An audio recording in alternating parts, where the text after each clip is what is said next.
मियां मोहम्मद नवाज शरीफ साहब ने दूसरी सियासी जमातों के सरबराहान से मिलने का फ़ैसला किया है। क्या इसमें चेयरमैन पाकिस्तान तहरीक इंसाफ इमरान खान से भी मुलाकात होगी? दूसरी जानिब आसिफ अली जरदारी साहब के ख़िलाफ़ उनके रेफरेंस दोबारा खोले जा रहे हैं। क्या ये सब कुछ उस बयान की वजह से हो रहा है जो उन्होंने गुज़श्ता रोज़ दिया कि मियां नवाज शरीफ साहब को वज़ीर-ए-आज़म नहीं बनने दूंगा? नाज़रीन, पाकिस्तान में इलेक्शंस की तारीख़ आ गई है। सियासी पोजीशंस क्या होंगी? पाकिस्तान तहरीक इंसाफ इमरान खान के साथ इलेक्शन में जा रही है या फिर चेयरमैन पाकिस्तान तहरीक इंसाफ के बगैर इलेक्शन लड़ा जाएगा? ये वो सवालात हैं जो हर पाकिस्तानी जानना चाहता है। प्रोग्राम का आगाज़ करेंगे। सबसे पहले मियां मोहम्मद नवाज शरीफ साहब लंदन से वापस आए हैं। हमने देखा एक बड़ा जलसा हुआ। उस बड़े जलसे के बाद पाकिस्तान मुस्लिम लीग नून की कोई भी एक्टिविटी दिखाई नहीं देती। इसकी वजह हम आपको बारहा बता चुके हैं कि अभी बयानिया नहीं है। 18 महीने की बैड गवर्नेंस जो कि मियां मोहम्मद शहबाज शरीफ साहब की वजारत उज़्मा में थी, वो पाकिस्तान की तारीख के बदतरीन 18 महीने थे। महंगाई, बेरोज़गारी, मुफलसी और इसके अलावा दाखिली और खारजी पॉलिसीज़ में नाकामी, ये इस 18 महीने के जो टीके हैं, जो मत्थे पे जो हमारे लगे हुए हैं, ये कभी भी साफ़ नहीं हो सकते। और यही वजह है कि पाकिस्तान मुस्लिम लीग नून अभी आम लोगों के पास, आम पाकिस्तानियों के पास जाने से घबरा रही है। अब हो क्या रहा है कि मियां मोहम्मद नवाज शरीफ साहब, जाहिर सी बात है, पुराने सियासतदान हैं, वो पोजीशन को बेहतर समझते हैं और उन्होंने बजाय इसके कि अवाम के पास जाया जाए, उन्होंने एक नया प्लान बनाया है कि मुख्तलिफ़ सियासी जमातों के सरबराहान से मिला जाए। नाज़रीन, इसकी वजह क्या है? इसकी वजह सिर्फ़ और सिर्फ वो जो ख़बर हमने आपको दी कि मियां साहब 2/3 अक्सरियत चाहते थे, लेकिन अब तो वो मामला बिल्कुल नामुमकिन हो गया। मुस्लिम लीग नून तो सादा अक्सरियत लेती हुई भी दिखाई नहीं देती। अब ऐसी सूरत हाल में हुकूमत कैसे बनेगी? जाहिर सी बात है, मखलूत गवर्नमेंट बनेगी। लेकिन आसिफ अली जरदारी साहब के गुज़श्ता शब के बयान ने सारे का सारा सियासी मंजरनामा वो यकदम बदल के रख दिया। उसकी वजह क्या है? उसकी वजह सिंपल यही है कि हम सब लोग जानते हैं कि पिछली पीडीएम की गवर्नमेंट में भी जो सबसे बड़ा रोल था वो आसिफ अली जरदारी साहब का ही था। आसिफ अली जरदारी साहब ही चौधरी बरादरान को लेकर आए। हालांकि आपने देखा कि फैमिली में कितनी कशमकश हुई, इवन के 2 धड़े हो गए, काफ लीग टूट गई, परवेज़ इलाही अलग और चौधरी शुजात हुसैन और उनके बच्चे अलग हो गए। लेकिन इसके बावजूद जरदारी साहब कामयाब रहे और उन्होंने वो पीडीएम गवर्नमेंट के साथ मरकज़ में हुकूमत बनाने में कामयाब हो गए। इसके अलावा एमक्यूएम का भी कोई प्लान नहीं था इमरान खान को छोड़ने का, क्योंकि अगर वो पाकिस्तान पीपल्स पार्टी के साथ मिलते तो उनकी कराची और सिंध की सियासत ख़त्म हो जानी थी। लेकिन इसके बावजूद भी आसिफ अली जरदारी साहब ने इंतहाई माहराना तरीके से उनके साथ कोई बारगेनिंग की और उनको वो ले आए। इस तरह से अब वो गवर्नमेंट तो बन गई और हम ये सब लोग जानते हैं कि वो गवर्नमेंट सिर्फ़ और सिर्फ आसिफ अली जरदारी साहब की वजह से बनी। हाँ, अलबत्ता बनने के बाद मियां मोहम्मद शहबाज शरीफ साहब ने उसको ओवरटेक कर लिया और बड़ा अच्छा, इतना अच्छा टैकल किया कि फिर उसके बाद जरदारी साहब को सारी गेम में से बाहर ही निकाल दिया और सारी डील वो खुद ब खुद कर ली। और इसी डील के नतीजे में मियां मोहम्मद नवाज शरीफ साहब भी वापस आ गए, केसेस भी ख़त्म हो गए और अब इलेक्शन में भी ग्रीन सिग्नल दिया जा रहा है। ये वही सारी की सारी डील थी। 18 महीने में अवाम को तो कुछ नहीं दे सके, लेकिन अपने लिए बहुत कुछ लेने में पाकिस्तान मुस्लिम लीग नून कामयाब हुई। और शायद इसी बात का एतराज़ दूसरी तमाम सियासी जमातों को है और वो ताहाल पाकिस्तान मुस्लिम लीग नून से नाराज़ है।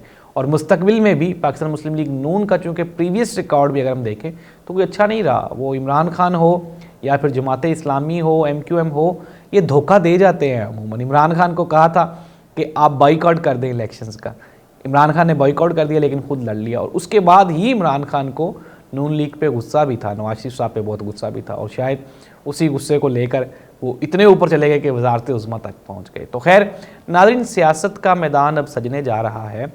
तो अगर हम थोड़ी सी बात कर लें पार्टी पोजीशंस की कि पार्टी पोजीशंस कहाँ पे है, तो अभी कोई बहुत लंबा अर्सा नहीं गुजरा, ज़िमनी इंतखाबात हमने देखे थे जो कि पंजाब में हुए और उसमें पाकिस्तान तहरीक इंसाफ को वाज़ेह बरतरी हासिल थी। अभी भी अगर हम ग्राउंड रियलिटीज़ की बात करें, जितने लोग पीटीआई छोड़ के चले गए हैं, अगर हम उनको निकाल भी दें तो भी पाकिस्तान तहरीक इंसाफ की पोजीशन सबसे ज़्यादा डोमिनेंट है। इसकी मैं आपको दलील दे सकता हूँ, मैं इसके ऊपर आपको अपनी रिसर्च बता सकता हूँ। फॉर एग्ज़ाम्पल छोटी सी मिसाल हम लाहौर से ले लेते हैं। लाहौर में पीटीआई के कितने एमपीएस ने अभी तक सियासी जमात छोड़ी है? आप उंगलियों पे गिन सकते हैं। एक वेल नोन पर्सनैलिटी थे ये मुराद राज साहब, वो भी कोई इतना कोई बड़ा सियासतदान नहीं है, लेकिन ये है कि उसके हलके में उसके वोट्स हैं, तो वो बंदा है। लेकिन इमरान खान ने उसको आइंदा इलेक्शन के लिए, जब ये पंजाब की जब डेट आ गई थी, अनाउंस हो गई थी, और उसके बाद फिर दोबारा हमने देखा कि वो इंतखाबात नहीं हो सके, तो उसमें इमरान खान साहब ने तो उनको टिकट ही नहीं दिया था। तो इस तरह से वो एक बंदा। अगर हम बात कर लें लाहौर के दूसरे हलकों की, तो सबसे मजबूत डॉक्टर यास्मीन राशिद साहिबा, मियाँ असलम इकबाल साहब, फिर उसके बाद महमूदुर रशीद साहब, एजाज़ चौधरी साहब, शफ़कत महमूद साहब, ये लाहौर के वो कंफर्म कैंडिडेट्स हैं जो अभी तक इमरान खान के साथ खड़े हुए हैं। इसके अलावा अगर हम बात कर लें कि जो लोग छोड़ के चले गए, तो उन्होंने, मैं पहले भी कह चुका हूँ कि उनकी सियासत अपने ही लिए वो आखिरी सियासत साबित होगी, क्योंकि उनकी ये जो पॉलिसी थी ये नाकाम साबित हुई। अच्छा, अब हो क्या रहा है, एक और मज़े की बात है जो कि ट्विस्ट अभी गेम में बाकी है। वो ट्विस्ट ये है कि पीटीआई ने गुज़श्ता दिनों एक पॉलिसी का ऐलान किया। उन्होंने कहा कि वो लोग जिन्होंने सियासत से अलहदगी इख्तियार कर ली और खामोशी इख्तियार की और कोई प्रेस कॉन्फ्रेंस वगैरह नहीं की, पार्टी उनको दोबारा प्रेफर करेगी टिकट्स देते हुए।